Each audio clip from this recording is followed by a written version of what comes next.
Hi, I'm Jason McCoy, and welcome to Pet Heroes.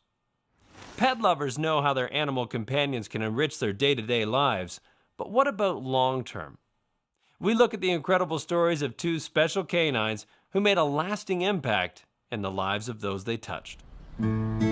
Since 1999, Mike Arms has been president and CEO of the Helen Woodward Animal Center.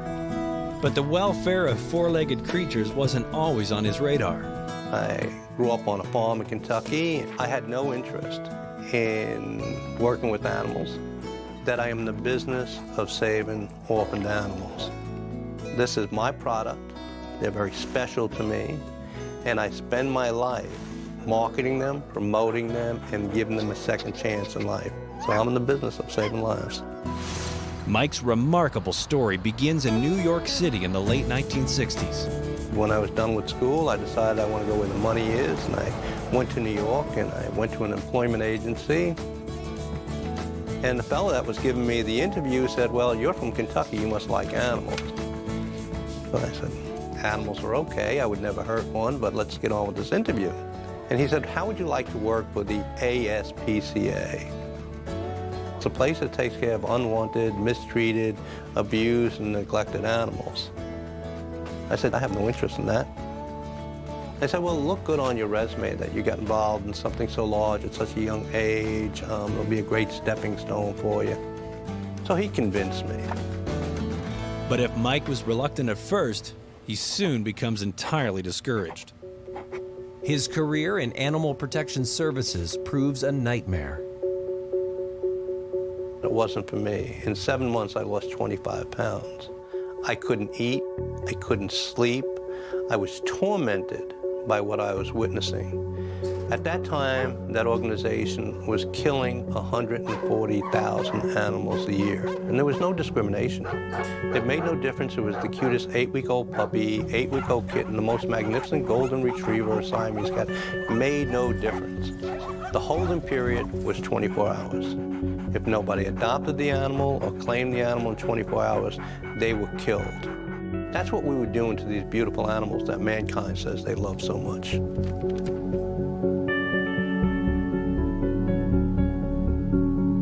So I wanted no part of this so-called animal welfare world. I figured to save my sanity, I had to get out. Gave my 2 weeks notice, but then something was about to change my life. I need you to go. 6 days before I was to leave the ASPCA, the secretary came in and said, Mike, we have a dog hit by a car on Davidson Avenue in the Bronx. I said, all right, get a driver and get the dog. So that's just it. We have no drivers available, and this one's supposed to be in very bad shape. I just took off my suit jacket, put on a uniform jacket, and took the ambulance out myself. Mike struggles to find the injured dog. His search takes him into a dangerous and unfamiliar part of town.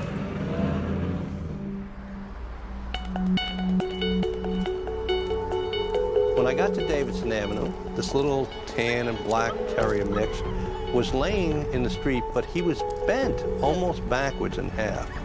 It's immediately apparent to Mike that he has to get this animal off the street, into the ambulance, and to the animal hospital. So I'm standing above this little one. He's shaking so badly from fear and pain. Just as I was about to reach down for him, these 3 fellas came out of this apartment building doorway. They started yelling, what the hell do you think you're doing? I said, it's obvious, this little one's dying. I'm taking it to the hospital. They said, no, you're not taking it anywhere. I said, why, is this your dog? They said, no, we're betting on how long it's gonna live. No feeling of emotion on them whatsoever. I said, well, you guys are really sick. And then I reached down, and I scooped this little one up, and I'm holding him cradled in my arms. And he is shaking so vehemently, I thought he was gonna fall. So I just looked down at him, and he was staring into my eyes with his beautiful brown eyes, and he held me spellbound for those seconds in time. And his body just seemed to calm, as if to say, I feel safe now. But Mike is far from safe. The 3 men who accosted him have no intention of letting the dog go. Little did I know that my life was about to change. I felt a crack across the back of my head, and at that time, I didn't know it was a bottle. Then I saw the bat coming.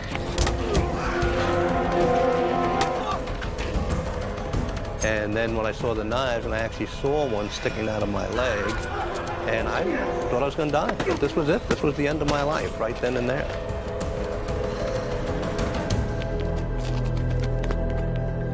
Now the roles are reversed.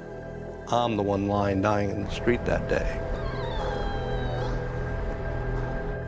But that's when I found the compassion that these animals have for us, that we as human beings will never be able to emulate.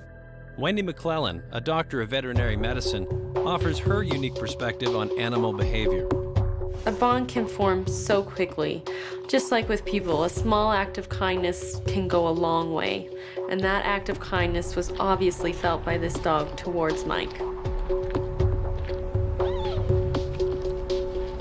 I felt something wet against my face, and I kept feeling it and feeling it until I opened my eyes. And when I opened my eyes and I was staring at his beautiful brown eyes one more time, and I realized what was taking place. That little one should not have been able to move by any shape of the imagination, but he found a way to crawl to my side, and he licked me back to consciousness. I mean, the heart that that animal showed, the pain that he endured to come to my side, because he cared enough about the act of kindness I gave him before he left. He was going to return that favor. I could have stayed in that street and been unconscious and just passed over, but this little one was going to make sure that that didn't happen, and this little one was putting purpose in my life. The licking behavior exhibited by the dog in this case could be for a number of reasons. It's a submissive gesture, it's a compassionate gesture, it's a bond-forming gesture, as well as it could be a resuscitation. Mother dogs will lick their young in an attempt to get them to breathe. In this case, it was a combination of all these. After a painful struggle to revive Mike Arms, the injured dog passes away. I laid in that street and I cried and I prayed, don't do it. Don't take my life today. Give me one more chance, and I promise you I'll devote it to them. Well, seconds after I made that promise, not minutes, but seconds after I made that promise, my friend closed his eyes and he crossed over a rainbow bridge, and we will take our walk someday that was meant to be. Very close to death, Mike is discovered and rushed to the hospital. And they come up and they took me to Westchester Square Hospital and started sewing me back together again. And, you know, I had a cracked skull, you know, from a bottle and a bat being broken over my head, and stab wounds. Dr. Connie Varnigan, a professor of psychology at the University of Alberta, teaches advanced courses on the human-animal bond. The human-animal bond there's a number of theories to it, and one of them, which is a fabulous theory and its evolutionary base, is called the biophilia hypothesis, that we have evolved as humans to love nature. Okay? We love our dogs. We tend to keep the domesticated animals that serve our needs in particular ways. And one of those needs can be being member of the pack. Okay? An animal that loves us as unconditionally as we love them.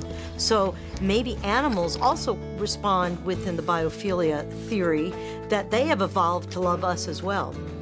I had a purpose and went right back to the ASPCA, forgot about leaving, stayed there for another 8 years. From the ASPCA, Mike Arms moved to the North Shore Animal League of America, where he increased adoptions from 50 a week to 850 a week, turning it into the largest pet adoption agency in the world.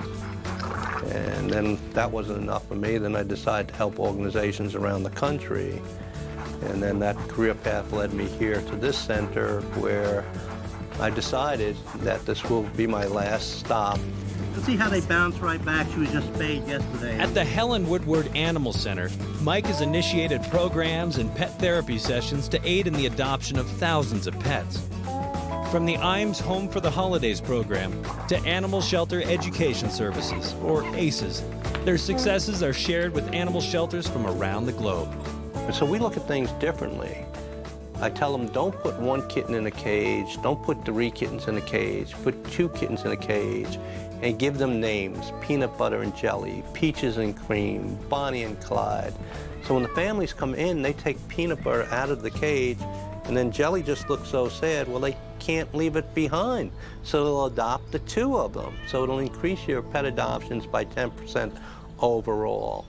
Mike's story is an epic example of how one animal can change your life. In my practice, I see it every day. Animals changing their humans' lives for the better. That day gave me purpose in life. More than anything else that have ever happened in my life, that gave me a purpose. I get up every day, I know what I'm supposed to do. This was somebody's plan. This was that man up there's plan that was going to change my life so I can help change others. But from that day to now, I have done nothing with my life but devoted to them. From that day to now, I have helped facilitate and save more than 6 million animals, and I figure I have a couple of million more in me to go before my time comes. There is absolutely, in my mind and in my heart of hearts, there is no doubt that this was meant to be. I asked one, didn't I? We just saw the dramatic impact a wounded dog's final act of compassion made in the life of Mike Arms. Next, we look at the story of Straja Linder King and an exceptional dog who forever inspired her life's work. Nah, just sleep good, quiet. Good, leaving it. Good. Straja Linder King lives in Calgary, where she's a clinical art therapist and a licensed counselor. All the work that I do as a licensed counselor involves nonverbal treatment modalities, and hence the animal-assisted therapy is another nonverbal. I work with people where words are inadequate or not quite available, or due to trauma are shut right down. Straja's dog Tumbra works alongside her as a co-therapist and comes from a rare and highly intelligent breed known as Shiloh Shepherds. We do everything together. We teach together and we work together. We're joined at the hip. Shiloh Shepherds are a rare breed. They're slightly larger than normal shepherds. They're bred for their intelligence, their stable temperaments. It's their ability to kind of shift with the situation, as well as their gentle temperament, that make them perfect candidates for therapy work. But before Tumbra, Straja worked with another amazing co-therapist, Tangus. I wanted a dog that would challenge me and engage me in a deep way, that was smart, that had innate wisdom that I would work with. I had an art show and met a woman who breeds Shiloh Shepherds in Virginia. The breeder had lined it up so that Tangus was brought to the Calgary airport when I finished that function. I knew that this was going to be a co-therapist, I knew it was going to be a co-teacher, and I knew truly that I would have such a deep engagement with Tangus. Tangus, I knew right from when he was 12 weeks old that he was going to be teaching me as much as I would be doing the training and teaching. It would be, the reciprocity would be big.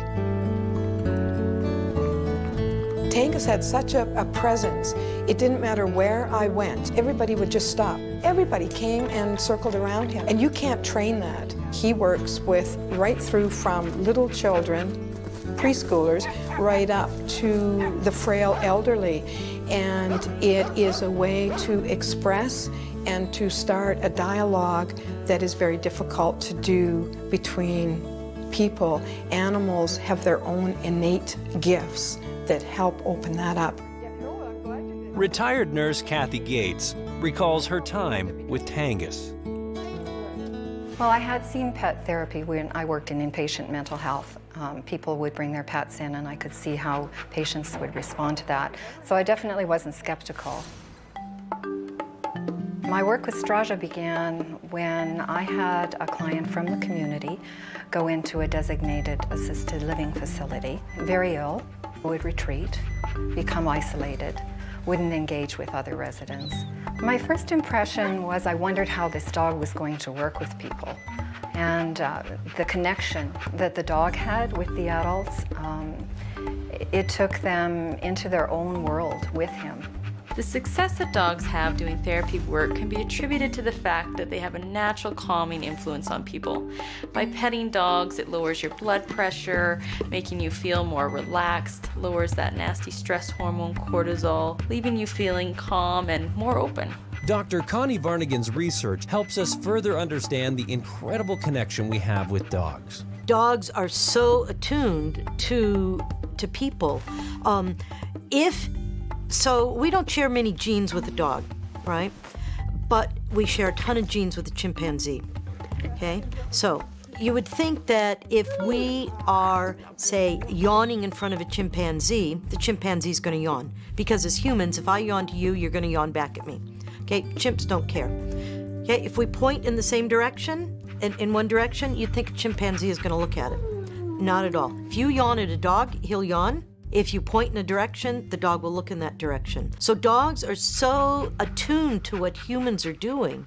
Tangus has taught me to let go of reflecting on the past, having fears, anticipatory worries, and staying fully present, because that's what our animals are. They stay present and they are what they are.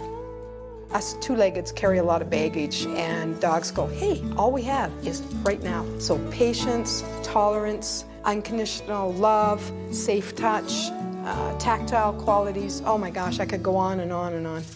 Beatrice, this is Tangus. Tangus, Beatrice. Young people who have experienced trauma often develop trust issues and have difficulty in communicating. So sometimes it's difficult to make that connection. But with Tangus, it allows them to open up in a way that they normally wouldn't do with an adult. Whether it's someone that's facing physical challenges, losses, numerous losses or limitations, even mental disabilities or at-risk youth. Tangus, he's in tune with their emotional state, with where they're at that time, and offers them safe touch. And that's a way for them to begin opening up and allowing them to express themselves fully. As Tangus grows closer to retirement, he chooses a successor to continue his therapy work.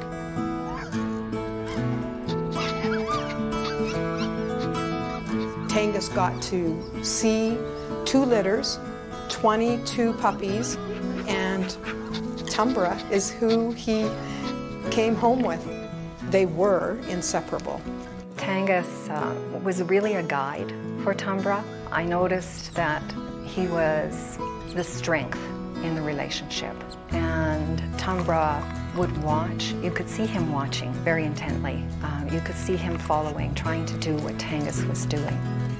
Tangus had an incredible impact on Tumbra's learning, because I had Tumbra at Tangus's side for probably 9 months, and it was called Team Tangus, and Tangus expedited his training. At 9 years old, Tangus is discovered to have an incurable neurological disorder. Straja brings him home from the hospital for what will be his last night. I sat with him in the backyard for that last night, and I knew that's the saddest part of that, and it was unexpected death. After Tangus died, I really noticed a change in Tumbra. He began to mature. He began to take on the things that I saw Tangus doing.